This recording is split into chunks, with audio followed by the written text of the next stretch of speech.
Y también benvingudes y bienvenidas todas las personas que os conectáis online en una nueva sesión de este ciclo dedicado a lo humano y lo divino, 7 miradas femeninas contemporáneas. También nuestra bienvenida y agradecimiento a Montse Escribano, la ponente que hoy nos acompaña. Mirad, hoy nos acercamos a la figura de una mujer, a mí me ha salido decirlo así, potente, muy interesante y también controvertida, Simone de Beauvoir.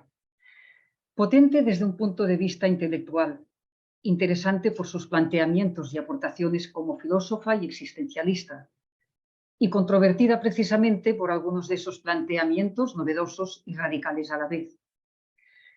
¿Os acordáis que cuando Francesc Torralba, en la apertura de este ciclo, presentó como unas constataciones y las aportaciones que precisamente las filósofas hacían al mundo de la filosofía en general?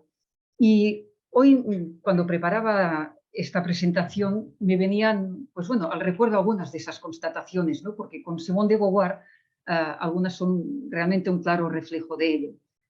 Él decía que muchas veces a las filósofas se las presenta vinculadas a un filósofo, como si fueran una prolongación de él, ¿no? Y en este caso, Simone de Beauvoir se la identifica siempre con Jean-Paul Sartre, que después veremos la relación que mantuvieron, mejor dicho. Sin embargo, descubrimos que son las mujeres filósofas, tienen su propio pensamiento, ¿no? Singular, un pensamiento singular y además que aportan novedad, aportan esa sensibilidad y esa mirada femenina sobre la realidad que son muy distintas a la sensibilidad masculina. Una de esas aportaciones que nos comentaba Francesc Torralba es esa reflexión que hacen las mujeres sobre la condición humana, tocando temas como la corporeidad, la sexualidad o la vulnerabilidad, temas que tocan poco o casi nunca los filósofos. Otra era la capacidad crítica de estas filósofas sobre los filósofos, o cómo plantean el sentido de lo divino, o el ateísmo, lo religioso. Y finalmente también la aportación que hacen específicamente sobre el cuido, quizá vinculado a esa fragilidad o vulnerabilidad de la que somos más conscientes las mujeres, ¿no? Y ese cuido de las personas y la reflexión que de todo ello se deriva. Pues bien, como os decía, Simone de Beauvoir es un claro ejemplo de estas constataciones y aportaciones. A Simone de Beauvoir se la presenta como escritora, filósofa atea, activista política, madre del feminismo, trabajadora incansable, inconformista y muchas otras cosas más. Y es que es así. Ella ya de adolescente planta cara a la familia y busca la libertad. Es un deseo que ha tenido siempre, ¿no? Se emancipa, pero sobre todo lo hace también para mirar desde la distancia y con ojos críticos la educación que ha recibido, de cierta manera elitista y bajo la doctrina católica, ¿no? Pero junto a esto también se va descubriendo a una joven, a una mujer que tiene una extrema sensibilidad, un amor enorme por la vida, también por el silencio. Gusta de los árboles, explica en algunos escritos cuando está de vacaciones con sus abuelos, ¿no? Como iba describiendo cada árbol, los cedros, los pinos, con una sensibilidad y con una gran capacidad literaria, ¿no? Las montañas, ella iba muy a menudo a la montaña, porque ahí encontraba descanso y refugio. Una gran intelectual que también necesitaba de esos espacios. Para hacer así una pincelada, y es una pincelada rápida, a la vida para que os situéis un poco, para quien nos haya acercado demasiado a Simone de Beauvoir, esa primera etapa en la que se forma como filósofa en la Universidad de la Sorbona en París, que justamente es ahí donde conoce a Jean-Paul Sartre, y con quien mantendrá una relación, podríamos decir, de pareja en libertad, hasta la muerte de él. En esta etapa también se dedica a la enseñanza porque, como ella misma dice, me gustaba tanto estudiar que me apasionaba enseñar. También se dedica a escribir, una afición que le venía desde pequeño. Ella decía que tenía una tendencia espontánea a escribir lo que me pasaba porque tal vez podría interesar a otras personas. Era así de generosa. De esta etapa, entre los 18 y los 24 años, escribe Cuadernos de Juventud, que para ella significa como aceptar, aquí, eso, me lanzo ya a quién soy yo, ¿no? A encontrarme, a la aventura de ser yo. A los 27 publica cuando prima lo espiritual, donde critica y satiriza su religiosidad de adolescente. Ella, cuando es adolescente, es una mujer muy piadosa, había recibido de su madre una formación y una doctrina católica. Ella leía los evangelios, había asistido a ejercicios espirituales, leía la imitación, y es una etapa en la que ella quería acercarse a Dios, pero no sabía cómo hacerlo. Pues bien, en ese libro, Cuando prima lo espiritual, refleja también esa etapa que vive de un cierto nihilismo, y a veces un nihilismo extremo porque no encuentra razones para vivir. En un segundo momento, cuando estalla la Segunda Guerra Mundial aquí y las consecuencias que conlleva, pues Simone de Beauvoir, como os podéis imaginar, también es un poco ya mayor, inicia como una etapa de madurez y aquí empieza como una visión más crítica de sí misma, ¿no? Ella dice, es consciente de esa situación burguesa en la que vive y dice que, literalmente dice, nuestra libertad, en esa situación privilegiada, nos ocultaba la miseria del mundo. Aquí es cuando ella empieza ese periodo de compromiso político más firme, y es en el 45 cuando con Sartre, Camus y Merleau-Ponty fundan la revista Tiempos Modernos, que se convirtió en un referente político y de crítica a la burguesía en la Francia a mitades del siglo XX. En estos años ella se declara atea y cercana al nazismo, incluso tiene la oportunidad de viajar y conocer a Fidel Castro, a Che Guevara o Mao Zedong. Son años también en los que potencia su faceta, que es lo que más pues, ella la caracteriza, que es su faceta de escritora, libros, artículos periodísticos, correspondencia, novelas, ensayos, pero el libro que más pues, se la dio a conocer fue El segundo sexo, que también tuvo sus detractores. Una obra en la que analiza ampliamente, desde diversas disciplinas, los mecanismos de la dominación masculina a lo largo de los siglos sobre la mujer, ¿no? Ella, cuando lo escribe, tiene 40 años y es consciente de que está ofreciendo a las mujeres la oportunidad de abrir los ojos y que se den cuenta, tomen conciencia de su situación de inferioridad, que luchen para superarla y sobre todo que luchen por una independencia, especialmente la económica, ¿no? Precisamente de este ensayo, El segundo sexo, surge el título de la conferencia de hoy. No se nace mujer, se llega a serlo. Yo aquí no voy a decir más porque de eso se encargará y nos hablará Montse Escribano. Y ya voy terminando. Con el paso del tiempo y con los acontecimientos vividos por Simone de Beauvoir, como la muerte de su padre, la de su madre, el mismo acompañamiento, la muerte de Sartre, van acrisolando esa faceta más suya de pensamiento existencialista, ¿no? Sus reflexiones sobre el sentido de la vida, la libertad, la vejez, la angustia, la muerte, dan lugar a obras significativas como La fuerza de las cosas, Una muerte muy dulce, La vejez, Final de cuentas o La ceremonia del adiós. Leo 3 breves fragmentos. La vejez, ese otro yo que nos negamos a considerar, es justamente la etapa que nos permite descubrir el sentido de la vida. Otro. Entendí desde las entrañas que podemos incluir el absoluto en los últimos momentos de una moribunda. Y uno más. Es duro el trabajo de morir, haciendo referencia a la agonía, ¿no?, de sus padres. Es duro el trabajo de morir cuando se ama tan intensamente la vida. Y bien, para terminar esta presentación de Simone de Beauvoir, podríamos seguir añadiendo muchas cosas porque es tan rica como escritora y como filósofa, pero lo dejamos aquí. Pero sí que me gustaría, tomando unas palabras de una activista cultural y una también escritora, Araceli Bruck, que dice que Simone de Beauvoir fue una mujer que no podía vivir sin escribir, que a través de la escritura se pensaba y viceversa, que escribiendo se explicaba y se conocía. Bien, hasta aquí esta breve presentación y ahora voy a dar, bueno, una pincelada también a nuestra ponente, Montse Escribano.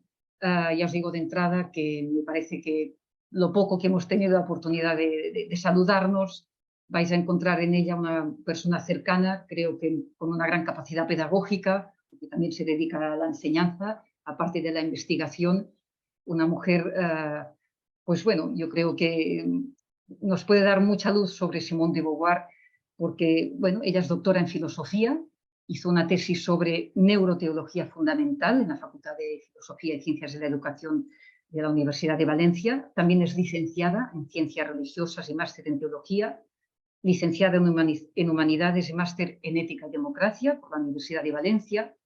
Actualmente es profesora en la Facultad de Teología San Vicente Ferrer de Valencia, profesora invitada, y desde el 2000, profesora en diferentes institutos de secundaria.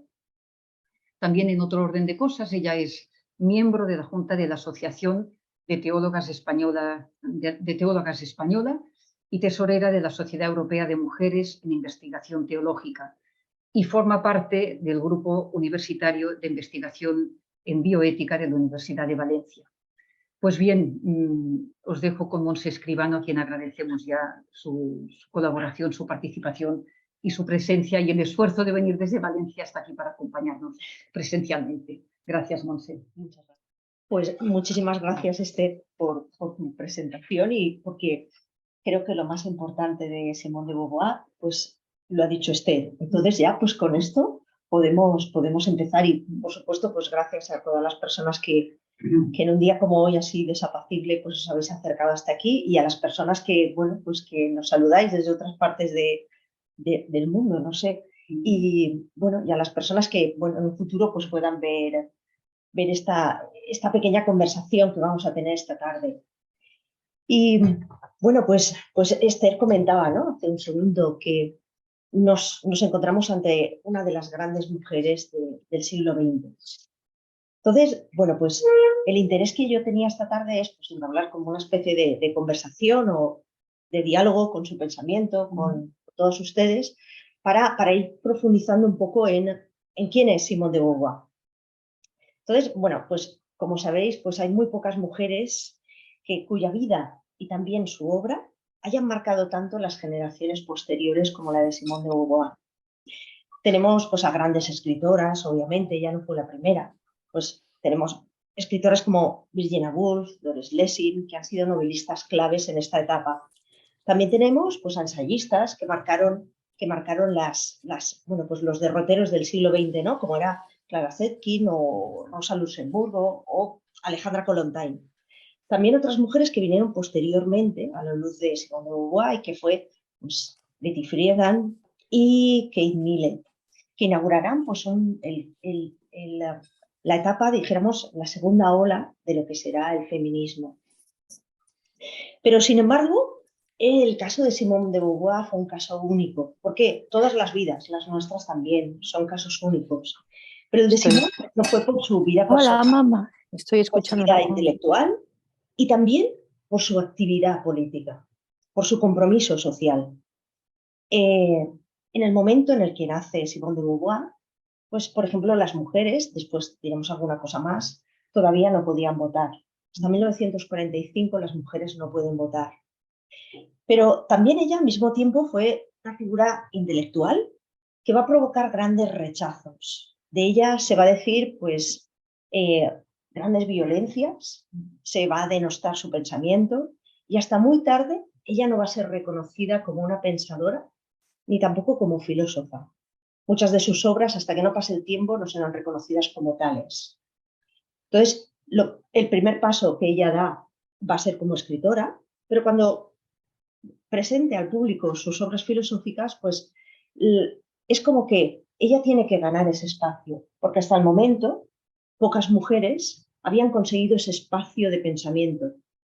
Y entonces ella, pues, se le permitía que ella pudiera pensar como una escritora, pero no se le permitió ese paso, ser una pensadora filosófica con todos los, bueno, pues con todos los nombres, con todas las letras y desde luego con todo el derecho. Pues filósofas como Celia Morós dicen que buena parte del feminismo de la segunda mitad del siglo XX, dice ella, o todo, puede ser considerados comentarios o notas a pie de página del segundo sexo, que es uno de los libros en los que incidiré más esta tarde. Dice, además, cuando se cumplían poco más de 20 años de su fallecimiento, el de Simone de Beauvoir, Elizabeth Badinter proclamó: mujeres le deben todo. Y ambas afirmaciones pueden parecer un poco exageradas, pero sin embargo sí que señalan la centralidad del pensamiento que ocupó esta mujer y que en realidad sigue ocupando también en nuestro pensamiento también contemporáneo. Es decir, nos resulta muy difícil entender el siglo XX sin entender el pensamiento de Simone de Beauvoir, porque ella pues estableció unas bases de pensamiento que fueron de una completa novedad. Mi interés hoy, pues como os decía, ¿no? Pues es ofrecer algunas de estas claves del pensamiento y de ver cómo se fue fraguando ese pensamiento filosófico. También yo creo que puede interesarnos pues detenernos en cuál fue la recepción que hicimos de su obra, porque desde que ella muere hasta nuestro tiempo, bueno, pues han pasado muchos años, han pasado muchas cosas, y aunque el tiempo pues no parece que sea muy grande, no tenemos un salto temporal demasiado elevado, pero sí que la recepción de su obra pues ha variado mucho a lo largo del tiempo. Y me parece que es momento de que Simone de Beauvoir vuelva a decirnos muchas cosas. Veremos algunas de las que nos puede decir, especialmente yo creo que para las mujeres y para los hombres creyentes de este momento. Y bueno, pues vamos a ir acercándonos a algunos también de los detalles, ¿no?, que ella ofrece. Y sobre todo lo haremos, esto lo diré varias veces, ¿no?, a partir de tanto de su obra como de su pensamiento, como también de su escritura como gran literata que fue, ¿no? Entonces, bueno, pues vamos a ir acercándonos porque yo creo que eso, pues que su pensamiento no se ha desvanecido, sino que a mí me parece que uno de los argumentos, ¿no?, que intentaré, bueno, pues sostener en esta charla es que en ella se presentan los dos polos a los que está dedicado este ciclo de conferencias. Por una parte, lo humano, porque fue profundamente humana y se atrevió a vivir a fondo su vida, y por otra parte, pues también lo divino, porque ella nunca abandonó, a pesar de, bueno, pues de ella abiertamente decir que era una persona atea, pero sin embargo, esa divinidad, ese sabor por la divinidad, esa búsqueda de la mística, pues ella no la abandonó a lo largo de su vida. Por lo tanto, cuando veamos claves de pensamiento como la libertad, como la trascendencia, como incluso la palabra devenir, pues debemos buscar cuáles son esas claves de donde ella bebió. Y luego diremos alguna cosa más, pero desde luego fue en la mística, desde luego en la mística teresiana y en la mística sanjuanista. Entonces, me parece que esto es muy interesante rescatarlo, porque luego lo volveré a decir, pero quisiera bueno, pues que desde el principio quedara un poco patente, porque parece que en su pensamiento hay un antes y un después, porque, como digo, al tener una producción literaria, filosófica y de reflexión tan profunda, pues por una parte nos vamos a encontrar con toda su obra que ella misma escribió, porque ella va a redactar varias autobiografías. Pero, sin embargo, hasta el 2008 no se encontraron sus diarios, o la totalidad de sus diarios no fueron publicados. Entonces es a partir de este año cuando entendemos también su pensamiento, porque una cosa es lo que publicamos, pero otra cosa es la reflexión a medida que se va creando. Y en esos diarios es donde encontramos estos trazos de esa búsqueda espiritual. Bueno, pues vamos a ir entrando en materia. Vamos a ver un poco su tiempo, porque creo que yo creo que me parece que son claves que nos pueden ayudar a entender quién es ella. Por una parte tenemos su tiempo. Esto es pues, lo más objetivo. El tiempo en el que ella vive, las personas con las cuales se relaciona, cómo va a vivir en su tiempo y cómo va a abrir camino en su propio tiempo cuando parecía que todo estaba cerrado para ella y que su destino estaba trazado. Sin embargo, ella va a romper determinados marcos, se va a atrever a vivir de otras formas y va a tener sus propias búsquedas. Ese es su tiempo. Pero por otra parte, lo que decía, tenemos la recepción de toda su obra. Y creo que eso también es interesante, porque, como os decía, ¿no?, pues no es la misma percepción que tuvimos cuando se publicaron las obras que hoy en nuestro día. Especialmente, pues no hace falta recordarlo, pero después de una pandemia, después de que el mundo esté cambiando, después de que el mundo se nos haya anunciado que ya nunca va a ser igual de lo que era antes de la pandemia, ¿no? Incluso el propio Papa Francisco lo está diciendo. Quien crea que el mundo va a seguir continuando siendo lo que era anteriormente, está completamente equivocado. Eso lo dice la Fratelli Tutti. Y entonces, bueno, pues vamos a tener que buscar pensadoras, vamos a tener que buscar ciertas iluminaciones, ¿no? Ciertas pensadoras que nos ayuden a iluminar este camino que queremos trazar para este siglo XXI. Bueno, pues además de esta forma de asomarnos, ¿no?, a su producción intelectual, también creo que es necesario tener en cuenta, ¿no?, pues su condición de ensayista, además también de novelista, por supuesto, pero también de memorialista. Y esto es algo que se conoce un poquito menos, porque ella va a hacer, no solamente va a escribir, va a producir una literatura ficcional, sino que además también va ella a crear una memoria de cómo han vivido las gentes de su época. Y eso también es una parte muy interesante de Simone de Beauvoir, porque, bueno, luego me referiré, pero ella va a hacer un viaje que va a marcar mucho su vida, que va a ser a los Estados Unidos. Va a estar mucho tiempo en Estados Unidos y va a conocer muy detalladamente Estados Unidos. Incluso uno de sus grandes amores va a ser Nelson Algren, que es un gran escritor, bueno, pues del que ella se enamorará a lo largo de toda su vida. Bueno, pues incluso con Algren, pues le ayudará a conocer la América profunda, una América que no se conocía en Europa. En aquel tiempo, pues Francia y Estados Unidos no estaban tan cercanos como están ahora. Y el pensamiento, la vida, las formas, cómo se entendía, ¿no?, el mundo, pues era distinto, pues, de Estados Unidos a lo que era la Francia después de la Segunda Guerra Mundial. Bueno, pero esto, por eso me gustaba reseñarlo, ¿no? Pero ¿cuál es el estilo que tiene Simone de Beauvoir en toda esta producción, ¿no?, y en todo este pensamiento que ella crea? Pues, bueno, pues un género reflexivo. Eso sí que lo vamos a encontrar siempre, tanto en sus novelas, en sus ensayos, en toda su producción. Reflexivo, ¿por qué? Porque ella parte de una reflexión personal, siempre ella se pone como también, bueno, pues sujeto de esa reflexión, pero también lo vamos a encontrar, siempre lo va a mezclar con ese punto de partida personal y siempre nunca le va a influir, o sea, nunca se va a echar hacia atrás y siempre va a intentar poner algo de su propia autobiografía.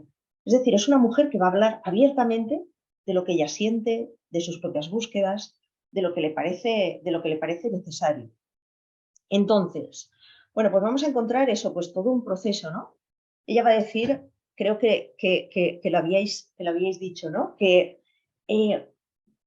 tú, Esther, lo habías señalado, que para Simone de Beauvoir lo más importante es mi vida, es mi obra más importante. Entonces ella, pues ese continuo ensamblaje, ¿no?, entre su vida, su obra, su propio proyecto vital.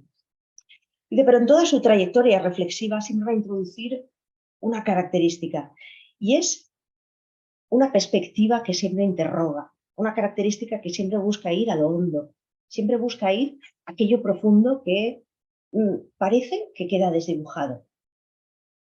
Bueno, y en todas estas cuestiones, pues ella lo que va a intentar es problematizar aquello que tiene delante. De este modo, la escritura se convierte para ella en un tránsito, en una especie de camino, un camino personal, que le permite, pues muchas veces en clave literaria, otras en clave filosófica, conjeturar modos de autorrepresentarse, de decir quién soy yo. Y además siempre va a añadir una mirada política, siempre va a añadir una mirada, pues, reflexiva hacia el tiempo que le ocupa. Bueno, pues estas características hacen que estemos no solamente ante, bueno, pues una literata interesante, una filósofa interesante, sino que yo creo que es un fenómeno, es una pensadora única. Entonces, bueno, pues algunos trazos de su vida, no voy a entrar demasiado porque esto podemos conocerlo con facilidad, ¿no? Su nombre completo era algo así como, perdonadme mi francés que es inexistente, pero ella, bueno, pues se llama Simone Lucille Ernestine Marie Bertrand de Beauvoir. Todo esto en una sola persona. Entonces, bueno, pues sus padres, podemos ver por todo este hilado de nombres, ¿no? Pues sus padres pertenecen a la burguesía parisina y su destino desde el principio, ella, bueno, pues tiene otra hermana y para las dos hermanas está completamente trazado. Ellas se van a casar, van a vivir su vida, pues de cara a un futuro casamiento y pues a engrosar ese número, ¿no?, de una élite francesa, de gente pues bien pensante, pues bien formada, pero sin grandes preocupaciones en su vida. Entre otras cosas porque ella ya sabía desde el principio aquello a lo que se tenía que dedicar, que era casarse, ser la esposa de su marido y dedicarse a la crianza de sus hijos. Si además pues conseguía pues tener algo de cultura y bueno, pues elevar un poco el espíritu, pues estupendo, pero si no, pues tampoco pasaba nada. Entonces, bueno, pues es cierto que sus padres tuvieron un matrimonio bastante atormentado. Sus padres tienen una posición económica, como he dicho, bueno, pues bastante asentada, pero sin embargo, pues por la forma de vida de su padre, en esto pues no tiene solamente, no vamos a echar aquí culpas porque esto nunca es de un culpable, ni mucho menos, ¿no? Pero sí el estilo de vida de su padre y la forma en la que entiende la vida y cómo, pues bueno, pues va a derrochar parte de la fortuna, se va, en fin, todo esto que pasa en cualquier familia que tenga fortuna, ¿vale? Porque para eso es necesario tener algo de fortuna. Pero bueno, pues la familia irá a menos hasta el momento en que, bueno, pues la gran preocupación será que las dos hermanas no se van a poder casar. Y esto, pues claro, es una tragedia para sus padres. Eh, pero sin embargo, su padre repetirá, su padre era un poco, bueno, pues además la relación matrimonial entre sus padres va a ser un tanto violenta a veces y su madre es una persona muy piadosa, como has dicho muy bien antes, pero sin embargo su padre no. Su padre pues tiene otro estilo de vida completamente distinto. Bueno, estas desavenencias harán que ella también piense, bueno, si ese es el matrimonio que le espera también a ella. Y entonces haga que, bueno, pues plantearse una serie de cuestiones, porque Simón pues ya es una mujer que está empezando a formarse, que es una mujer joven, que se preocupa ya por su propio futuro, ¿no? Y estas cuestiones le van a hacer pensar mucho en quién quiere ser ella. Su padre le va a repetir, dice, bueno, dice, no os preocupéis, ella tiene la inteligencia de un hombre. Esto también nos da unas claves, porque quienes tenían inteligencia eran los varones. Entonces, era como una especie de extrañeza, ¿no? Ella tiene la inteligencia de un hombre, por lo tanto, no vamos mal. Ella podrá vivir de su propia inteligencia. Entonces los padres pues ven ahí como una pequeña luz. No le van a, que sí que será el caso de una amiga suya, que luego hablaremos un poquito, que es Sasa, va a ser su gran confidente, su gran amiga. Y esta amiga, pues bueno, pues sí que sus padres van a sentir que por mucho que esta mujer fuera también una mujer muy inteligente, ese no debía ser su camino. Su camino era casarse con alguien pues adinerado como ella, porque era de una muy, muy buena familia parisina, pero bueno, pues al final veremos que esta mujer, Sasa, su amiga, va a fallecer muy pronto y no va a poder desarrollar esa carrera intelectual que ella deseaba también con mucha fuerza. Volvemos un poco al pensamiento de Simón. Y para que veamos un poco quién es y de quién estamos hablando, pues Victoria Camps, ¿no? Una filósofa de aquí, ella dice en el siglo de las mujeres, dice que la transformación social más relevante del siglo XX ha sido la irrupción de las mujeres en puestos de poder y su visibilización. Ese ha sido pues, el gran reto, la gran aportación del siglo XX. Dice, para que esta transformación cultural se produjera, fueron necesarios múltiples factores, económicos, políticos, pero también religiosos. Y que cada uno de estos avances pues, diera paso a un marco de comprensión completamente distinto. Y uno de los cambios que empujó pues, todo este advenimiento fue, sin duda, la vida y la obra de Simone de Beauvoir. Entre otras cosas, pues destaca una obra que, bueno, es casi un monumento, ¿no? Porque de obra tiene poco, porque tiene más de 800 páginas. Y que mi papel esta tarde aquí es animarles a que lo lean. No lo duden, no se lo pierdan. El libro de El segundo sexo, ¿vale? El segundo sexo, que no se lo pierdan. Y alguna de sus novelas también, yo les animo a que, bueno, pues que se acerquen a cualquiera. Pero yo creo que la única tarea mía esta tarde es que no se lo pierdan. Porque solamente la introducción, los últimos capítulos, cómo va desarrollando la obra en sí, es una auténtica maravilla. Ella lo va a publicar en 2 volúmenes. Uno lo publicará el mismo año. Y para que se hagan una idea, la primera semana en que se publica este ensayo, el primero de los volúmenes, vendió en Francia, en París, 20.000 volúmenes, perdón, 20.000 ejemplares. O sea, para que se hagan una idea de, bueno, pues el revuelo que causó. Luego la gente, claro, compra los libros, pero también se los lee. Imagino que a lo mejor 20.000 personas, no lo sé, pero muchos de ellos se lo leyeron y fue el gran escándalo social. Ahora hablaremos un poquito de todo esto. Pero esta obra, a la que les estoy diciendo, El segundo sexo, marcó sin duda, lo publicó en el 1949 y marcó un antes y un después de la comprensión de la desigualdad entre varones y mujeres. Si, bueno, pues si Jean-Jacques Rousseau, ¿no?, que les sonará a ustedes, había sentado ya las bases para una futura democracia moderna, el pensamiento de Beauvoir estableció con sus obras, no solamente con esta, las bases para una democracia total y efectiva, gracias a que consiguió evidenciar la desigualdad que sustentaba el sistema político y que aún todavía no ha sido abolido por completo. Eso en el día en el que estamos. Pero vamos caminando gracias a pensadoras como Beauvoir. Esta obra, Segundo sexo, además de que, bueno, pues señala, ¿no?, esa desigualdad entre hombres y mujeres, lo que hace es evidenciar que esa desigualdad no es nunca una desigualdad natural, ni que las mujeres tienen una esencia.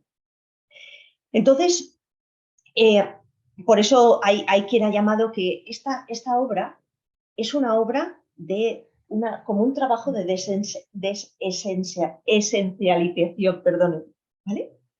¿Por qué? Porque lo que hace es desnaturalizar la figura de las mujeres, que estaba completamente naturalizada. Si algo decimos que es natural, pues lo reducimos a una esencia y decimos que siempre ha de ser así. Y por lo tanto esperamos que siempre sea así también para el futuro. Pues ella lo que va a hacer es poner esto en cuestión. Pero ¿dónde podemos situar el pensamiento de Beauvoir? Si no es destino, si lo suyo no es natural, de ahí viene la famosa frase de que para las mujeres la biología no es el destino. Y vamos a situar el pensamiento de Simone de Beauvoir, bueno, pues quizá nos tenemos que remontar un poco al siglo XVIII, cuando surge una primera formulación de un feminismo que es incipiente, ¿no?, que está saliendo como tal. Primero, pues en la obra de Olympe de Gouges, que también es una francesa, ella escribirá pues la Declaración de los Derechos de la Mujer y de la Ciudadana, justo después pues de la Revolución Francesa, porque la Revolución Francesa va a dar pie a la escritura de los derechos de ciudadanía, pero en las cuales solo se va a incluir a los hombres. Entonces ella siente la necesidad de escribir una obra en la que señale también esos derechos de ciudadanía, desde luego de las mujeres. Un año después, muy cercano en el tiempo, una inglesa, Mary Wollstonecraft, ella escribirá también otro libro, otra obra cumbre, que se llama Vindicación de los Derechos de las Mujeres. Ambos ensayos marcaron la pauta para los años posteriores y a lo largo de un siglo, ellas fueron las que determinaron con su pensamiento pues hacia dónde iban esas vindicaciones. Fue el tiempo de la vindicación. ¿Vindicación de qué? De una igualdad natural entre los sexos, natural, ¿no? O sea, que no había una naturalización que nos hiciera diferentes, sino que los sexos, fueran cuales fueran, pues eran ambos naturales y por lo tanto, pues debíamos tener igual educación y debíamos tener igual accesos a la ciudadanía y a los derechos. Pero además se reivindicaba también una igualdad jurídica, económica y política. Por ejemplo, un pensador que era un sacerdote, Poulain de Labarre, también había hombres que reivindicaban esto y que se daban cuenta bueno, pues que Rousseau en esto estaba completamente equivocado. Y Poulain de Labarre lo que decía era: todo lo que han escrito los hombres sobre las mujeres debe ser sospechoso, pues son a un tiempo juez y parte. Esto lo decía él, con lo cual, bueno, y además es una de las citas con las que comienza el libro de El segundo sexo, con lo cual, pues no vamos mal del todo.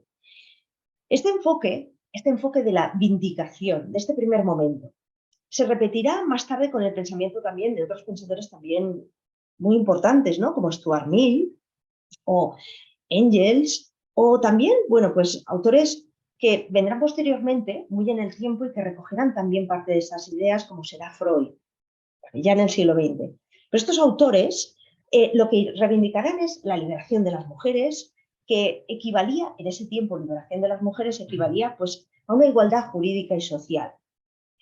Y también se empieza a reivindicar que las mujeres puedan salir a trabajar fuera, en algunos ámbitos, en algunos espacios, pero que también ellas puedan salir fuera. Pero, sin embargo, el pensamiento de Simone de Beauvoir lo vamos a situar en esta corriente, pero ella no es un pensamiento de vindicación, como era la anterior. Ellas, bueno, las anteriores saben ustedes que también vindicaban, pues, especialmente el derecho al voto, porque en aquella época, pues, en ninguno de los estados modernos las mujeres tenían acceso al voto. Si no tienes acceso al voto, no tienes derecho a la ciudadanía. Si no eres ciudadana, no tienes derechos. Por lo tanto, era una pescadilla que se mordía la cola. ¿Qué va a pasar? Pues se reclaman también estos derechos, ¿no? Hay una vindicación de los derechos también educativos, porque dicen, si no formamos a las mujeres, pues va a ser imposible que estas mujeres después puedan desarrollarse socialmente, sea la sociedad que les toque vivir. Pero cada uno de estos logros, pues como vemos, pues habría pues, grandes espacios para las mujeres, que antes no habían transitado.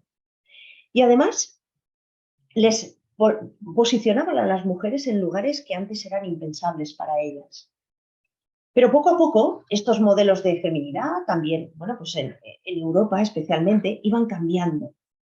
Vamos viendo que va avanzando la modernidad, ¿no? Y vemos a mujeres que, bueno, pues que hacen cosas que nunca antes se habían visto. Se van a cortar el pelo, fuman públicamente, caminan por las calles, y personas pues como Coco Chanel o Simone Weil pues van a vestir pantalones. Esto es una gran revolución.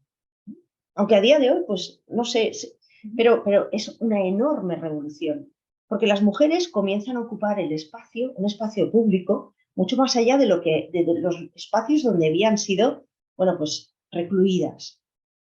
Imagínense lo que es una ciudad, ¿no?, en la que las mujeres pues, puedan transitar con una mayor libertad. Hoy seguimos reivindicando esto, pues que las mujeres podamos transitar por cualquiera de los espacios. Y muchas de las reivindicaciones que va a hacer todas estas mujeres bueno, a mí me llama mucho la atención porque todavía no las hemos conseguido. Entonces dices, ostras, ¿qué nos pasa, no? Esto lo diremos después al final o en el diálogo, ¿no? ¿Qué nos pasa que todo esto todavía no lo hemos conseguido? Bueno, pues además, en este tiempo también se hablaba de, bueno, pues esa figura, ¿no?, del ama de casa, porque esto era para Coco Chanel, para Simone Weil, para muchas mujeres que vivían en una Francia pues llena de glamour, ¿no?, de cambios intelectuales, artísticos, sociales, pero la mayor parte de las mujeres vivían recluidas todavía en sus casas y se esperaba de ellas que, como en España, ¿no?, esa idea de el ángel del hogar. Entonces, bueno, pues esto aparecía en las revistas, comenzaba ya a ver una parte de cine, ¿no? Bueno, pues ya aparecía como otros modelos de feminidad, pero la mayor parte de las mujeres estaban continuamente, pues la gran mayoría estaban en sus casas, cuidando de sus familias y teniendo unas aspiraciones que, si ya las tenían, pues era muy difícil colmarlas. Bueno, pues en Francia, al igual que en España, ¿no?, a las mujeres estamos más o menos a la par en esto, ¿no? No se les permite tener una total independencia económica. Por ejemplo, pues abrir una cuenta corriente en aquella época, pues tenía que ir de la mano de un varón que firmara. Además, desde el siglo XIX, en Francia, existía una cosa que se llama el Código Civil Napoleónico. Esto fue derogado, o sea, no fue derogado desde el siglo XIX, no va a ser derogado hasta 1965. 1965 es hasta anteayer. Y este Código Civil era una restricción de los derechos y de la Carta de Ciudadanía de las mujeres. Por ejemplo, por dar algún detalle, ¿no?, se restringía por completo el divorcio, no se permitía, o sea, se permitía que la autoridad marital sujetara por completo a las mujeres que estuvieran casadas. El marido podía fijar también la residencia, lo decidía él. Además, autorizaba o no la sucesión de los bienes, tanto de la mujer como del varón, gestionaba las propiedades y, bueno, pues él determinaba el ejercicio o no de la profesión de su mujer. Y además tenía completo derecho al salario que cobrara su mujer. Es decir, un buen plan. O sea, esto es una estupendidad, ¿vale?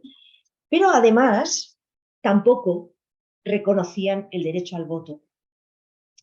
Y bueno, pues yo creo que esto nos da unas pinceladas porque Francia y España, pues en esto estábamos a la par.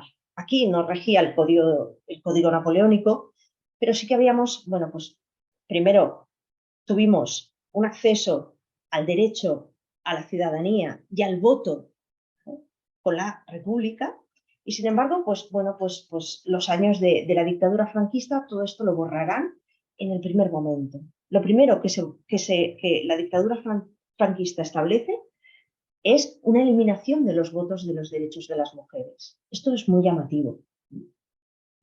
Bueno, pues vamos a volver al pensamiento de Simone de Beauvoir para ir metiéndonos poco a poco y ir a ver hasta dónde podemos llegar, y nos deja el tiempo. Tú me avisarás, ¿verdad? Vale. Pues desde el inicio de su despertar intelectual, Simone de Beauvoir siempre se interrogó por el tema de la libertad, lo ha mencionado usted también, y entendió que el verdadero yo se descubre por medio de la decisión libre y gracias a la interacción de las circunstancias. Estos van a ser las claves de su pensamiento. Libertad y circunstancias también. Para ella, la toma de decisiones no se puede decidir de una vez para siempre. Es decir, no podemos decir, pues me caso y esto ya es para siempre, sino que ese casarnos, sea lo que sea, sí que diré sí el día que toque. Pero esa decisión es necesario mantenerla en el tiempo, igual que cualquier decisión vocacional. Y para ella, esa toma de decisión, bueno, pues no se puede, siempre es una decisión que ha de estar evolucionando. No se puede decir de una vez para siempre y ya me olvido de esa decisión, sino que es necesario refrescarla y continuarla.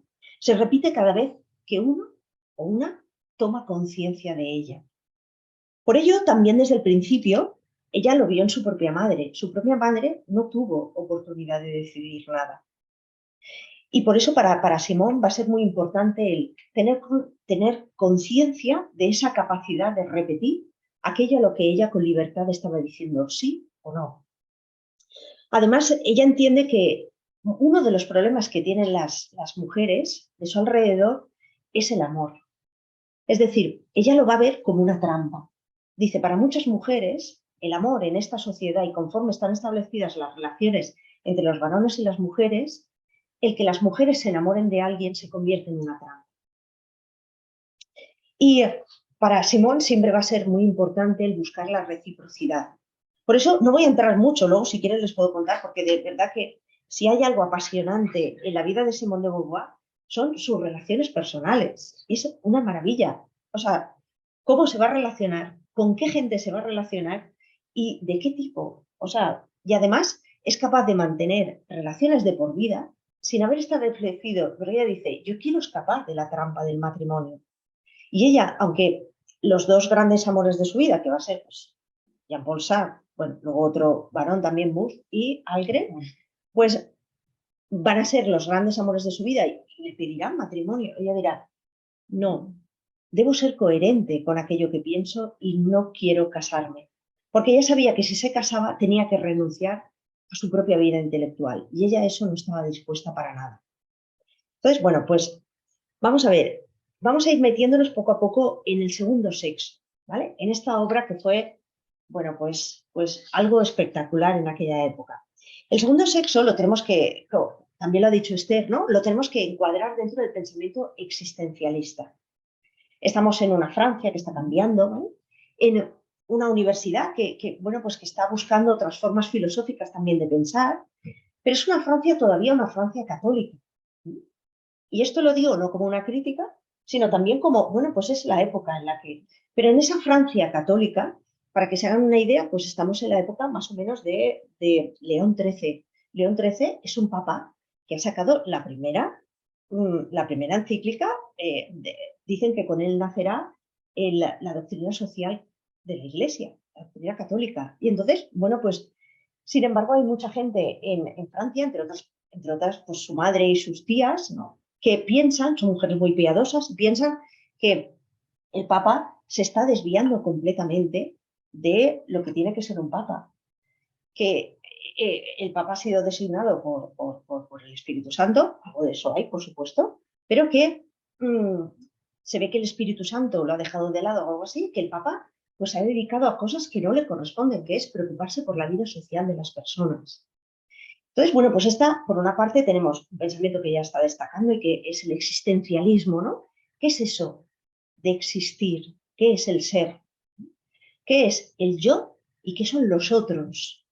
Bueno, pues en todo esto es en donde nos movemos. Bueno, pues es una filósofa existencialista y se encuadra, este pensamiento lo podemos encuadrar así de un modo muy amplio, ¿eh?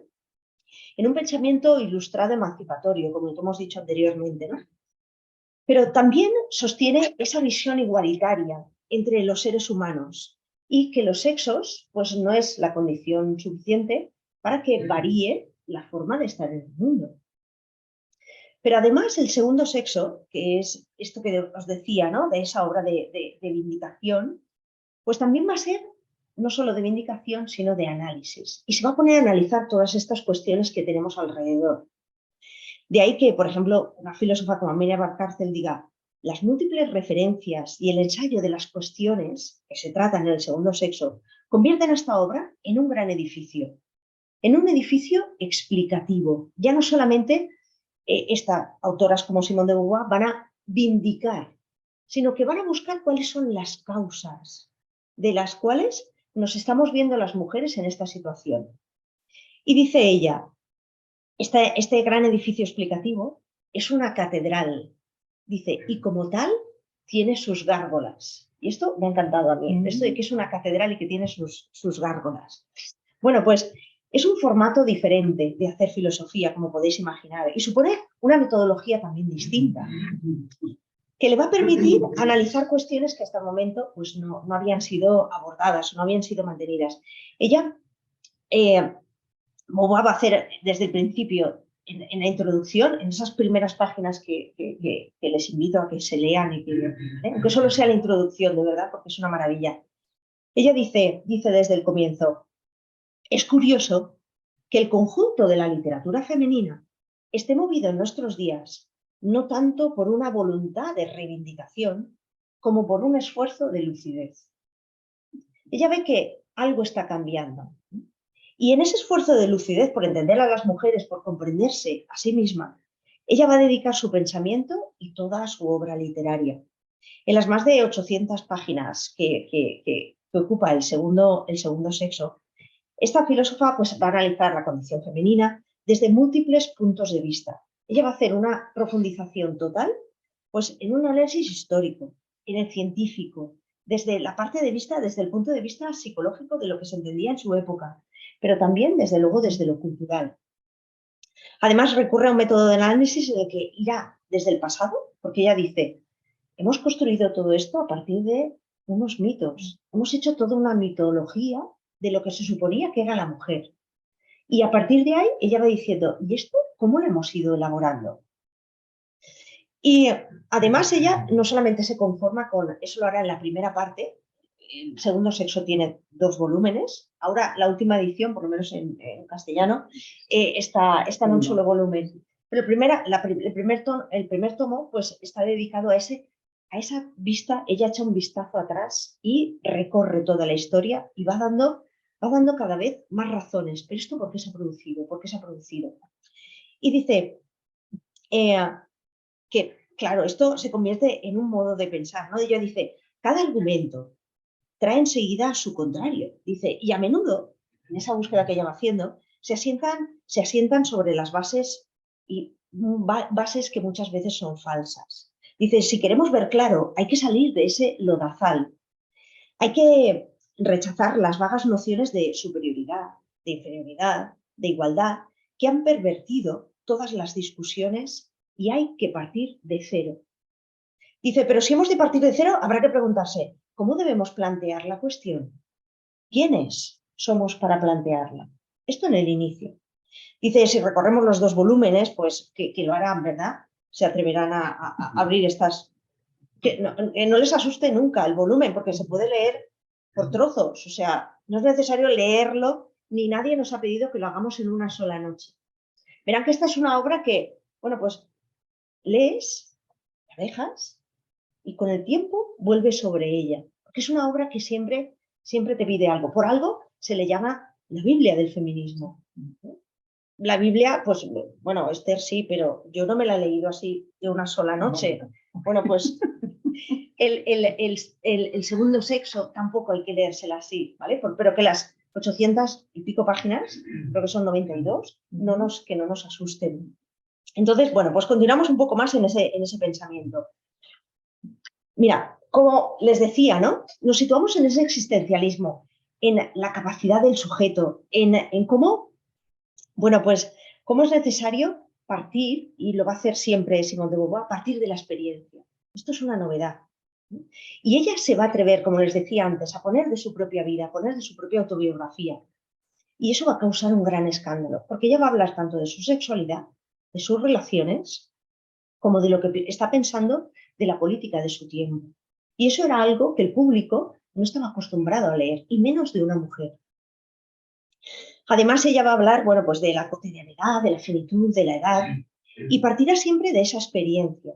Pero el objetivo es siempre también tomar una distancia. Ella no tiene gran interés en mostrar quién es ella, sino que va a mantener esa distancia siempre con su propio pensamiento.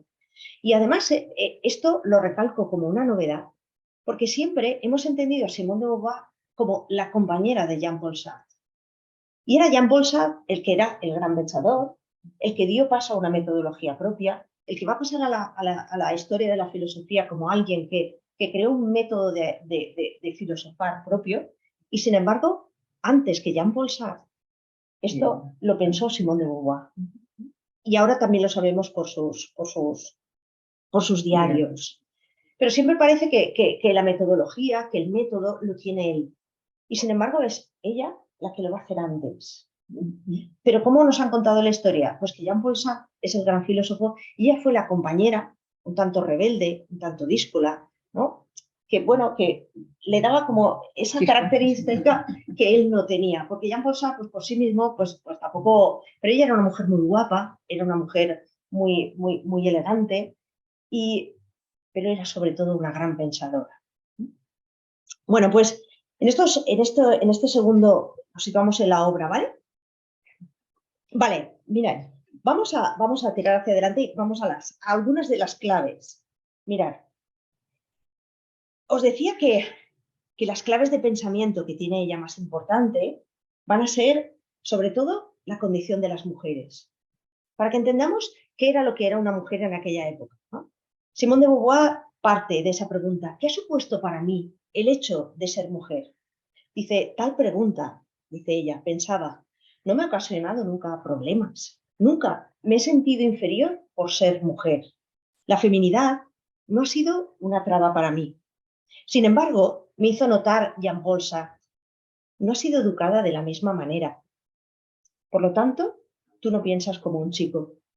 Convendría que reflexionase sobre ello.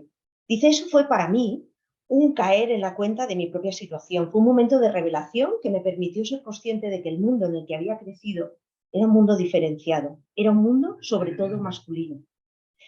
Su infancia, como os decía, ¿no? Pues había estado nutrida, ya se da cuenta, de esos mitos construidos por los varones hacia ellas mismas. Dice, yo no reaccionaba igual ante el mundo que si hubiera sido un varón.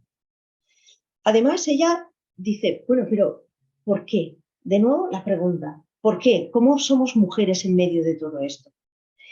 Y va a comenzar el libro, dice, yo tuve muchas dudas antes de leer, antes de escribir un libro o profundizar sobre el tema de las mujeres. Pero durante el siglo pasado, dice ella, se habían escrito un montón de sandeces. Y ante estas sandeces, ella dice, bueno, además se nos pedía que no perdiéramos nuestra feminidad, se nos recomendaba y se nos decía que debíamos ser mujeres y seguir siendo mujeres y convertirnos en mujeres. Esto mismo, hago un pequeño paréntesis, se nos está pidiendo hoy también, ¿no? Entonces, dices, madre mía, aquí la historia avanza, pero se nos sigue pidiendo lo mismo, que seamos mujeres. Y claro, no sé, no podemos dejar de serlo, pero cuando se nos pide que seamos mujeres, ¿qué se nos está pidiendo? Eso es lo importante. ¿Dónde quieren que nos situemos? Bueno, pues en este primer volumen, ¿no?, analiza cuáles han sido las condiciones de ese inicio, de dónde partíamos, que han llevado a las mujeres a una posición de subordinación a través de la historia. Ya dice, ¿cómo es posible que hayamos tardado tanto en darnos cuenta de esto? ¿Y cómo es posible que esta subordinación se haya prolongado tanto en el tiempo? Bueno, señala que dice, para que esto haya sido posible hemos necesitado, ella dice, un entramado discursivo. Es decir, que se nos haya dicho de muchas maneras y de muchas veces, por todo tipo de situaciones y lenguajes, qué era lo que se esperaba de nosotras y dónde residía esa clave que es la esencia femenina. Ahí llegamos al quid de la cuestión, ¿vale? Entonces dice, la esencia femenina, dice, esto es un término que se nos ha dicho que siempre ha sido así, es decir, que carece de historia. Porque siempre, desde el comienzo, esto ha sido, como se dice, ¿no?, una esencia. Sin embargo, ella va a cambiar todo este paradigma y va a decir, no, la esencia, igual que todas las esencias, tienen historia. Es decir, las hemos construido, tienen una genealogía. Y además, no pueden ir siempre las esencias a las subjetividades inferiores. Por ir avanzando un poquito más, además, esas subjetividades inferiores, imagínense, siempre van ligadas a una normatividad. Es decir, se nos dice qué se espera de nosotras, de nuevo. Y todo esto de la feminidad, lo que se da cuenta Simone de Beauvoir es que nos ha convertido en lo otro. Los sujetos son varones, o los varones son sujetos, y nosotras somos lo otro, ese segundo sexo. Porque el sexo que contaba, el sexo único, era el de los varones. Por lo tanto, nosotras pues somos, bueno, pues la segunda o la tercera parte o la parte que toque, ¿no? Pero lo otro. Y por eso, Amelia McCarthy es también la que dice, esta filosofía no solamente nos señala cuál es nuestra posición, sino que hace una filosofía de la otreidad. Hace toda una filosofía desde el punto de vista de las mujeres. Y dice, ¿cuál es la novedad de Simone de Beauvoir? Que hasta el momento esto nunca se había hecho. Es decir, estamos en el siglo XX y nunca se había hecho una filosofía que se filosofara desde el punto de vista de las mujeres. Este análisis evidencia que los varones están, claro, pues siempre en una asimetría legal, tanto estructural como cultural, ¿no? Y Beauvoir dice, a un hombre no se le ocurrirá escribir un libro sobre la situación singular que ocupa el género masculino en la humanidad. Dice, que sea un hombre va de suyo. Un hombre está en su derecho siendo un hombre. La mujer es quien tiene que justificarse. Él es el sujeto, lo absoluto. Ella es lo otro. Somos nosotras las que debíamos justificarnos, ¿no? Los hombres dirán, se han erigido en sujetos libres y lo que han hecho ha sido definir a las mujeres. Para Beauvoir esto va a ser desconcertante, dice. ¿Cómo es posible que esto, lo mismo, ¿no?, nos haya durado tanto en el tiempo? Dice, hay que comprender el alcance del verbo ser. ¿Quiénes somos las mujeres? Dice, porque ser es haber devenido. Y de ahí viene su máxima, ¿no?, de mujer no se nace, no se nace mujer, se deviene. Esta es la idea. Es decir, las mujeres no nacemos como tales, sino que tenemos que devenir y depende de cómo nos situemos y depende de cómo ejerzamos nuestra libertad, pues en eso es en lo que nos convertimos. Vale, pues en las anteriores obras, bueno, pues ella ya había hablado de la libertad y dice, el mal consiste en negar la libertad. Esto yo creo que es muy importante, porque a las mujeres se nos ha negado, no solamente a las mujeres, obviamente hablo aquí de las mujeres porque es el tema que nos ocupa, ¿no? Pero hay muchas personas a las que les estamos negando la libertad. Y ella dice, este es el mal radical, negar a los otros que no puedan ser otros, que no puedan ser un sí mismo igual que yo. Además dice, esto infantiliza las situaciones de las otras personas y bueno, nos hace que tengamos una situación o una aceptación pasiva socialmente. Dice, para Beauvoir como para Sartre, dice, ser esto lo van a tachar de lo que no podemos ser. Igual que para Hannah Arendt decíamos, ¿no? Lo que no podemos hacer es dejar de pensar. Ellos dicen, no podemos ser pasivamente infantiles. Con lo cual es un gran compromiso por la vida, es un gran compromiso por nuestra situación social y por nuestra propia libertad, por nuestra propia trascendencia. Dice, hacerlo sería un acto de mala fe. Y esto va a ser muy importante para ellos. Dice, tenemos que, la vida ética consiste en tomar una decisión original que se vaya perpetuando en el tiempo, es decir, a la que vayamos diciéndole una y otra vez sí, con libertad. Dice, porque no podemos ser de una vez para siempre, somos en cada momento de nuestra vida. De ahí una filosofía de la existencia, ¿no? De la acción. Bueno, creo que queda claro, ¿no? Que las mujeres en esta sociedad, ¿no? Pues somos objetos, somos aquello que ha sido objetivizado, ¿no? Y que ha sido, por lo tanto, limitado, y que los sujetos, aquellos que tienen, pues son los que pueden decir la condición que tienen que ocupar los demás. Esto también, hago un inciso pequeñito, si leen ustedes la Fratelli Tutti, también nos lo está diciendo el Papa Francisco. No podemos limitar la libertad de los demás. Y no es que no podamos, es que tenemos que ser puente para la vida de los demás. Y ella dice, es que yo soy, o me han dicho que soy, el sexo no adecuado. Por eso, de ahí lo otro, y por eso esa... Pero ella dice, ¿en qué nos tenemos que convertir las mujeres? ¿Cuál es nuestra posibilidad? Porque ella no niega para nada la posibilidad de acción y la posibilidad de libertad que tienen las mujeres. Dice, las expectativas vividas por las mujeres las convierten en los otros, ¿vale? Pues, y dice, y esto se ha convertido siempre en un obstáculo para nuestro propio devenir. Dice, pero esto ya no puede ser la excusa, porque ella entendió en un filósofo de su época, dice Alfred Fuller, dice, no se nace libre, se llega a serlo. No se nace libre, se llega a serlo. Esta es la misma máxima que ella va a repetir de no se nace mujer, se llega a serlo. Porque dice, pero atención, porque dice, bueno, estamos hablando de la libertad, estamos hablando de la existencia, pero ¿cuál es la situación de las mujeres? ¿Cuál es nuestra condición? Dice, porque las mujeres, ella va a subrayar muchas veces, dice, la maternidad, el ser esposas, el casamiento, ¿no? Pues ha convertido a las mujeres en esclavas. Dice, las mujeres en esta sociedad son esclavas de su propia maternidad. Claro, esto causó muchísimo escándalo, porque la acusaron bueno, pues estar en contra de la maternidad en una Francia que se buscaba que hubiera una explosión demográfica después de la Segunda Guerra Mundial. Entonces a ella se le va a acusar, imagínense los insultos que alguien como Simone de Beauvoir va a tener que soportar a lo largo de su vida. No se lo he dicho, pero cuando el segundo sexo se publica, automáticamente a los pocos días va a estar incluido en los libros prohibidos por la Santa Iglesia, por el Vaticano. ¿Vale? La Santa Sede va a tener a bien que automáticamente ese libro va a ser un libro prohibido.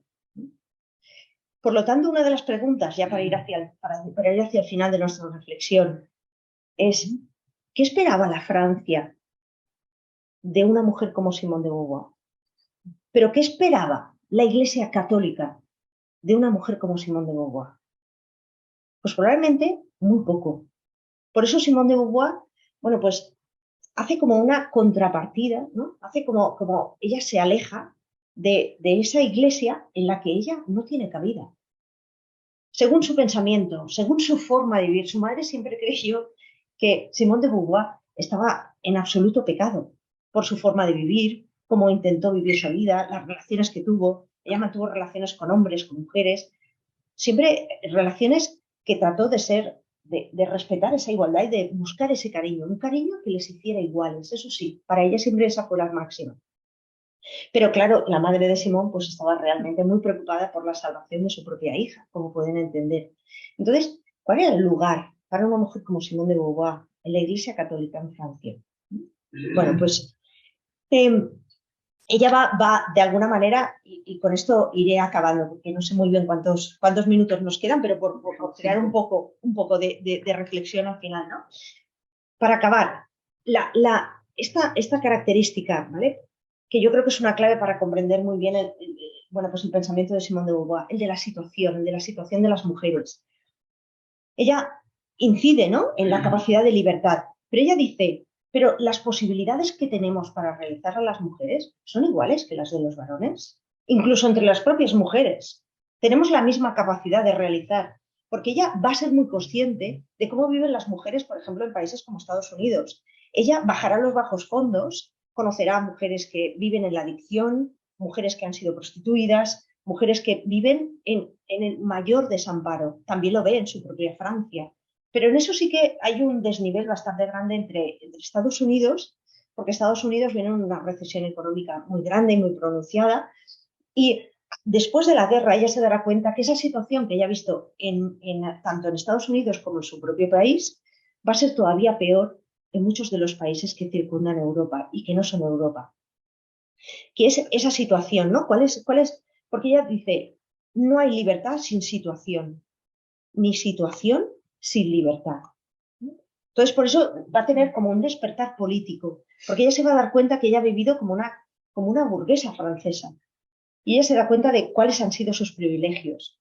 Pero después de la guerra, después de cómo va cambiando el mundo, ella también luchará a favor de los derechos no solamente de las mujeres que son como ella, sino ella ha visto a sus hermanas negras en Estados Unidos.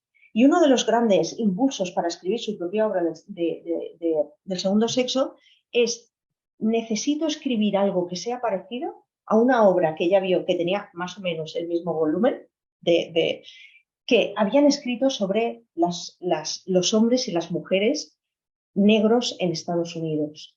Y ella conectará muy bien las dos esclavitudes. Dice, lo que está pasando en Estados Unidos con la ausencia de derechos civiles para los negros y para las poblaciones más, y también para los latinos, ¿vale?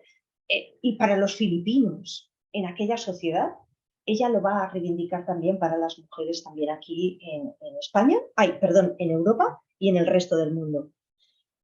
Bueno, pues como ven, la liberación para ella va a ser su mayor actividad, que dice, las mujeres, y con esto acabo esta parte, ¿vale? El camino para las mujeres es la liberación. Atención, liberación. Liberación es un término que ella ha escuchado de la teología. Y no es un término que sea exclusivamente, entiéndanme, no es un término que sea exclusivamente Pero cuando ella recoge el pensamiento de la escritura, ¿no? Ella se va a meter mucho en la escritura de Teresa de Jesús, de San Juan de la Cruz, del maestro Eckhart, que es un místico renano del siglo XIII, ¿no? Pues ella va a recoger toda esa influencia, lleva a buscar y va a ver en esos místicos un paralelismo con su propia vida. No biográficamente, pero sí de una búsqueda interior de un absoluto. De una búsqueda interior de una noche oscura. Porque Simone de Beauvoir, a lo largo de su vida y de su trayectoria, pues a pesar de que estaba en una Francia, pues que estaba despertando una modernidad, ¿no? De los cafés, de una vida bohemia, ella padeció en su vida una soledad muy profunda y además un oscurecimiento de todo su mundo que se caía abajo. Incluso pasó muchas épocas de muchas penurias. Ella vivió durante mucho tiempo en un hotel y hasta muy tarde no pudo tener ni siquiera un hogar para ella misma. Y trabajaba en los cafés, por eso mucha gente le dijo, esta mujer es muy díscola porque está siempre en los cafés. La razón por la que ella trabajaba en los cafés durante una gran parte de su vida era porque en los cafés se estaba caliente y ella no tenía suficiente dinero para calentar su propio hogar y tenía que ahorrar dinero. Además, después tuvo que también mantener a su madre, tuvo que pagarle a otras estudiantes su propia vida intelectual para que pudieran tirar hacia adelante. Es decir, que fue una mujer muy generosa. Bueno, y acabo este recorrido porque, imagínense, venimos de esa Francia católica y vamos a acabar en pues, esos inicios, ¿no?, de una guerra fría, que es cuando ella ya morirá, y de un postestructuralismo francés. Bueno, con esto ya, de verdad que no les voy a intentar no cansarles más, pero por decirles algo de lo que ella escribe sobre Teresa de Jesús. Y esto es algo que se está investigando ahora también en estos momentos, ¿no? Esa parte, Simone de Beauvoir no puede ser una mujer religiosa, católica, en la Francia en la que ella habita. Es que es muy complicado para ella. Ella está ya todos esos corsés que la Iglesia Católica pues, le está proponiendo en esos momentos. No hago una valoración, pero es que ella va mucho más allá de esas propuestas. Sin embargo, ella nunca perderá de vista esa brecha mística, ese oído para lo absoluto. Ella dice, hablando de Teresa de Jesús, vivió la condición humana por sí misma, en total abandono. Hemos visto por qué. Situándose más allá de las jerarquías terrenales, ella, como Juan de la Cruz, no sintió ningún cielo tranquilizador sobre sus cabezas. Para ambos era la misma noche, los mismos destellos de luz. En cada uno, la misma nada. En Dios, la misma plenitud. Cuando por fin le sea posible a todo ser humano colocar su orgullo más allá de la diferencia sexual en la gloria difícil de su libre existencia, solo entonces la mujer podrá hacer de su historia, de sus problemas, de sus dudas y de sus esperanzas, los de la humanidad. Y me parece que este es un buen final para por lo menos situarnos en una mujer que se ha tachado de es una atea, esta mujer no se le puede leer, esta mujer, bueno, pues tiene muy poco que aportar ya a un feminismo que está en proceso de cambio. Y acabo sencillamente con esto, ¿no? Con un par de preguntas. En una cuaresma como la que acabamos de empezar, y además que es una cuaresma muy especial porque estamos en camino sinodal.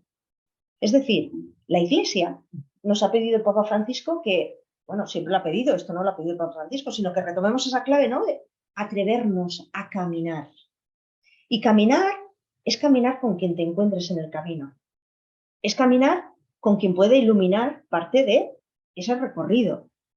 Y a mí me parece que Simone de Beauvoir es una buena compañera para este camino. No es la única, pero sí que es una mujer que conviene volver de vez en cuando a este pensamiento.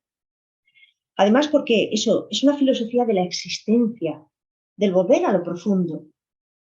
Es también, bueno, pues las ganas de buscar esa libertad, pero también esa justicia social. Porque sin mujeres nos está pasando en la Iglesia. Sin mujeres no habrá Iglesia, no hay Iglesia. Y eso forma parte de ese camino sinodal, ¿no? Y además, volver otra vez a los místicos. Volver a las fuentes, volver a esa fuente inagotable, ¿no? Estamos en una casa de espiritualidad teresiana y creo que merece la pena pues subrayarlo. Y simplemente decirles, ¿no? Para acabar, que si la cuaresma, que creo que lo es un proceso de conversión, de volver otra vez a esos orígenes, a esas fuentes que nos agotan, pues me parece que es también un buen momento, ¿no? De que nos dejemos interpelar también por algunas de las preguntas de Simone de Beauvoir. Preguntas que a lo mejor nos digan, ¿en qué consiste también nuestro devenir? ¿Cómo queremos convertirnos en hombres y en mujeres? En cualquier cosa de que nos situemos, ¿no? en este momento. Y también cómo desligarnos. Hay una expresión que me ha gustado mucho, que es desligarnos de los 1000 lazos tenues. Son tan tenues que no sabemos ni que existen a nuestro alrededor. Pero la cuaresma es desligarnos de esos lazos, ¿no? Porque sabemos que hay alguien que nos sigue sosteniendo y sabemos que hay alguien que nos sigue buscando. Entonces, pues les animo a repensar, a resignificar, porque todas estas experiencias no son solamente personales, sino que el camino sinodal se hace también de una manera política. Entonces, pues les animo a que, bueno, pues que acabemos con una frase que no es de Simone de Beauvoir, pero que ella pues la hizo pues como una de las grandes banderas, ¿no? Y es que lo personal es siempre político. Así que, pues muchas gracias por su escucha. Decir gracias se queda corto. El aplauso que desde aquí se ha escuchado, creo que es ella también esa aportación tan magnífica que nos has hecho, Montse. Y yo te agradezco profundamente la presentación que has hecho de Simone de Beauvoir, porque has roto un poco esa imagen que se suele presentar, ¿no? Esa mujer, ya lo has hecho muy bien, díscola, cuidado con esa mujer, ¿no? En cambio, yo creo que nos ha acercado a una mujer que nos has abierto la sed de leerla, la sed de, bueno, eso que decías ahora al final, ¿no? Dejaos interpelar por lo que ha dicho por lo que ha escrito, por lo que ha pensado, por lo que ha vivido Simone de Beauvoir. Yo creo que nos has hecho un regalo esta tarde. Además, como has ido encontrando ese punto de lo humano y lo divino, que es lo que buscamos en este ciclo, ¿no? Y bueno, descubrirnos también que Simone de Beauvoir buscaba, tenía esa brecha abierta, ¿no? Siempre yo había escuchado cuando era joven, decía, las personas siempre tienen un lugar por donde salvarse, porque siempre nos queda una brecha. En algún lugar del alma de la persona hay una brecha por donde, eso, cogernos, ¿no? Y creo que tú nos has hecho ver hoy que Simone de Beauvoir nos puede hacer una gran aportación también desde lo espiritual. Muchísimas gracias, pues. A título personal, ya en nombre de todos, los aquí presentes y supongo que también desde las casas lo estarán agradeciendo. Hubiéramos continuado, porque ya les he dicho que es una muy buena comunicadora, una buena pedagoga, explicando, una mente muy clara, con las ideas también muy prístinas, ¿no? Y nos has, bueno, lo has expuesto muy bien. Parecía, pues eso, Simone de Beauvoir, que no sea muy espesa, que va. Más claro el agua. Pues nada, nos gustaría haber continuado, pero vamos a ver si alguien en el chat o aquí vamos a dedicar 10 minutitos, no más, por si alguien quiere hacer alguna aportación, algún comentario. Y si me permitís un momentito que mire si en el chat creo que alguien ha escrito. Bien, Montse, aparte de disfrutar con tu palabra también dicha, preparas el camino de la próxima charla, aunque los caminos no sean exactamente los mismos. Los intereses nos apartan mucho. Gracias, Rosé. Que supongo que es Rosé Ríos, la próxima ponente. Tu final no puede ser mejor, un regalo, como dice, bueno, como hemos manifestado. Pues sí, señora. Muy interesante y profundo. Tengo una duda. En esta lucha entre su espiritualidad y la iglesia jerárquica, ¿cómo asumió esa tensión interiormente? Ella desde el principio se sitúa, ella es una profunda buscadora desde siempre y como decías tú al principio, Esther, ha tenido una profunda formación religiosa. Además, bueno, pues hará ejercicios espirituales, lecturas, pero ella dice que las personas que están a su alrededor, y a mí esto me parece muy curioso, porque me da que pensar a mí personalmente, no le supieron responder a sus propias preguntas religiosas. Entonces ella llega a un momento en el que siente la necesidad, cuando ya es un poco más mayor, de tomar una opción. Y entonces es cuando dice, necesito hacer como que Dios no existe, ¿no? Necesito poner como tierra de por medio. Entonces, de alguna manera, ella se va a alejar de ese pensamiento, o sea, se va a alejar de ese pensamiento religioso que ella conecta, ¿no? Con ese infantilismo, con esa forma de ir siendo llevada de la mano, pero a lo largo de su carrera, incluso en la Sorbona, se va a encontrar con gente que es profundamente creyente. Merleau-Ponty lo será también Levinas, que es judío, es decir, con gente que, pero ella dice, yo me siento distinta. Dice, porque lo que tú decías también de que ella es una buscadora también en la naturaleza. Dice, pero cuando llegué a París solo encontré silencio. Dice, Dios, noté que se iba alejando de mí. Y llega un momento de su vida que yo creo que es, bueno, pues como esos momentos tan terribles, por eso ella conecta con la noche oscura de Juan de la Cruz, en la que dice que ella va a encontrar una total y absoluta soledad. Y es cuando ella decide que, bueno, pues, que Dios tampoco le está llevando a esas preguntas, ¿no? A esas respuestas. Y entonces, bueno, decide que tiene que tomar un camino y va a decir una cosa muy importante, dice, como esa filosofía existencial en la que yo me sitúo, pues me permite que pueda indagar algo, no de lo absoluto, pero sí de mi propia intimidad. Dice, y en eso es lo que me quiero centrar. Y precisamente es esa intimidad la que después le vuelve a hacer esa conexión otra vez con Dios. Si es que alguna vez de verdad la había perdido, ¿no? Pero yo creo que ese camino es muy bonito en Simone de Beauvoir y también porque ilumina también muchas de nuestras búsquedas. Y además has dicho, creo que has dicho cuando esta pregunta, ¿no? Que decía cómo vivió esa conexión con la jerarquía. Dices, bueno, es que no encuentro, y era imposible encontrar el lugar en ese contexto. Yo te pregunto, no sé si en este contexto actual encontraría su lugar. Espero que por lo menos encontrara espacios de diálogo o espacios de encuentro, porque si lo vemos, le pasó también algo muy parecido a Simone Weil. Sí, sí. Pero yo creo que sí que quiero pensar que en este momento Simone de Beauvoir hubiera encontrado otras formas eclesiales. También te digo que, bueno, pues que depende también de la diócesis que le hubiera tocado vivir. Porque, claro, pues probablemente pues estuviera en el camino sinodal que están haciendo en Alemania, pues se hubiera sentido mucho más cómoda. Incluso creo que hubiera podido hacer unas aportaciones que nos llevarían a hacer una parte del camino sinodal a lo mejor un poco más rápido. Y seguro. Ella yo creo que en esta iglesia se hubiera sentido un poco más cómoda. No descarto que el Papa Francisco hubiera dialogado con ella, segurísimo. O que le hubiera nombrado un cargo, ¿no? O algo así, porque el Papa Francisco se está rodeando de mujeres muy lúcidas. Entonces, probablemente ella hubiera sido uno. Y yo creo que ella disfrutó también viendo que en el Concilio Vaticano II hubo mujeres que participaron. Pero, claro, la gran desilusión para ella fue que también participan como auditoras. No tienen derecho a voto. Bueno, va a ser la primera vez. En el 2023, creo que estamos, ¿verdad?, que una mujer pueda votar. Entonces dices, Dios mío, ¿de dónde venimos? De muy lejos. De muy lejos. De muy lejos. No hay ninguna, sí que hay un agradecimiento. Merci beaucoup, Christian Terresan, quelle grande femme. Merci desde Perpiñán. Imagínate. Muchísimas gracias. O sea que, merci beaucoup. Merci beaucoup. Yo sí que retomo una pregunta que has dejado en el aire con eso. No sé si aquí alguna persona quiere. Hay una, antes de intervenir, diga, una pregunta. Bueno, a mí me ha gustado mucho esta versión de Simone de Beauvoir, porque yo he estado en la universidad muchos años.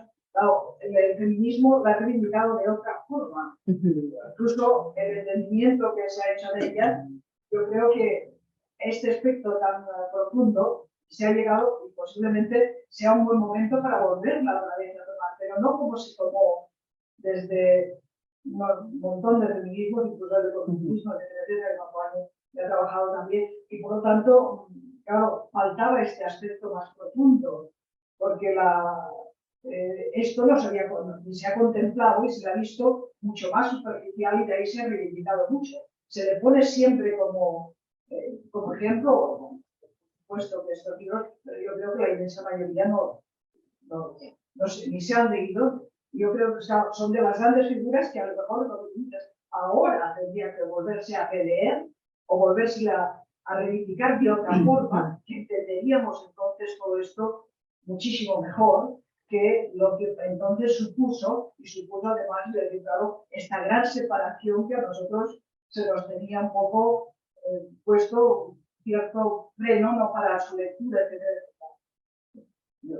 Claro, son las grandes figuras del siglo pasado, no ha pasado a ella, pues a otras grandes figuras que ahora empiezan a tener una luz importante que yo creo y decir que se podrían entonces, claro, quizá reivindicar muchísimo más su lectura y su relectura en esta profundidad que ahora entendemos, es decir, en el momento en el cual se entra una espiritualidad diferente de la religiosidad que vivimos entonces. Sí, no sé si las personas que siguen online han podido escuchar la aportación de una persona aquí presente. Ella dice que merecería la pena una relectura y reivindicar personas como Simone de Beauvoir, sobre todo tal como la ha presentado Montse Escribano, porque incluso hay algunos feminismos que han dado una visión no tan amplia y tan profunda como hoy nos ha presentado ella. Creo que recojo bien, ¿no? No sé si quieres aportar. Sí, ha sido como muy superficial. Un poco desentendido desde el el hoy. pensamiento y de la esencia, que es lo que realmente no se ha visto. Claro, yo creo que en cada momento, ¿no?, también los feminismos hemos hecho eso, ¿no? Hemos rescatado una parte de la figura para crear también nuestro propio pensamiento, ¿no?, nuestra forma de entender el mundo en el que vivíamos y habitábamos. Pero es verdad que Simone de Beauvoir es una figura, pues eso que decimos de otras, ¿no? Es muy poliédrica. Entonces, tenemos que atrevernos a pensar lo que tú has dicho, ¿no? Pues otras profundidades que nos está ofreciendo. Porque sin llegar a esas profundidades, no sabemos cuáles son las raíces de su pensamiento. Y también porque nos ayuda a entendernos a nosotras mismas desde otras claves. Y porque ahora, menos mal, pues estamos entendiendo también que lo espiritual no va separado de lo político o no va separado de lo intelectual, sino al contrario, es que necesitamos que cada vez estén más unidos porque van en un mismo cauce, ¿verdad?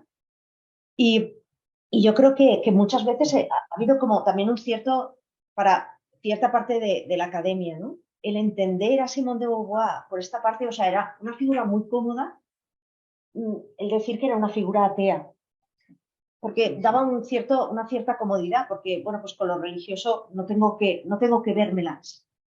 Y yo creo que es momento también en que, digamos, ¿no? Pues es que este pensamiento está en Simone de Beauvoir y hay que volver a él, porque si no, no le estamos haciendo un favor a Simone de Beauvoir.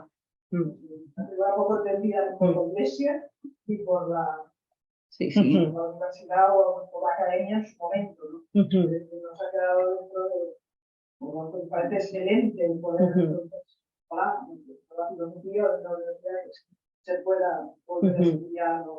Realmente es una invitación muy importante, muy interesante y con la pasión además con que nos has hecho esa invitación, ¿no? Yo solo quiero terminar, tú nos has dicho en un momento determinado, ¿qué nos pasa? Que a día de hoy todavía no hemos conseguido ese lugar que nos dicen que tenemos que tener las mujeres, ¿no? ¿Qué crees tú que nos pasa? Nos pasa que tenemos todavía una sociedad y una forma de entender nuestras relaciones que no hemos llegado a una auténtica igualdad ni a un auténtico reconocimiento. Entonces, vivimos todavía en un mundo de cuidados, lo decías al principio, ¿no? Que son las mujeres las que tienen la mayor parte. Y por contar una pequeña anécdota, esta semana en el instituto donde trabajo, pues ha venido una biomédica y le preguntaron, ¿no? Bueno, pues porque ella dice, hay un desfase en la carrera investigadora entre hombres y mujeres y por mucho que se están haciendo algunas cuestiones, ¿no? Algunas leyes se están introduciendo, algunas pequeñas modificaciones, dice, vemos que no, que llega un momento en la vida que es inasumible. Y el momento es la maternidad. Y claro, te quedas así y dices, ¿cómo es posible que en el siglo XXIII, o sea, en el siglo, sí, casi, en el año XXIII, todavía el ser madres y el querer desarrollar una carrera no pueden ir de la mano? No tenemos todavía todos los derechos reconocidos. Y si hablamos de la Iglesia, pues en la Iglesia todavía no somos sujetos de derechos. Y por lo tanto, tendríamos que pensar, bueno, ¿qué es ser mujer en la Iglesia? ¿Qué es ser en la Iglesia? ¿Qué es? ¿No?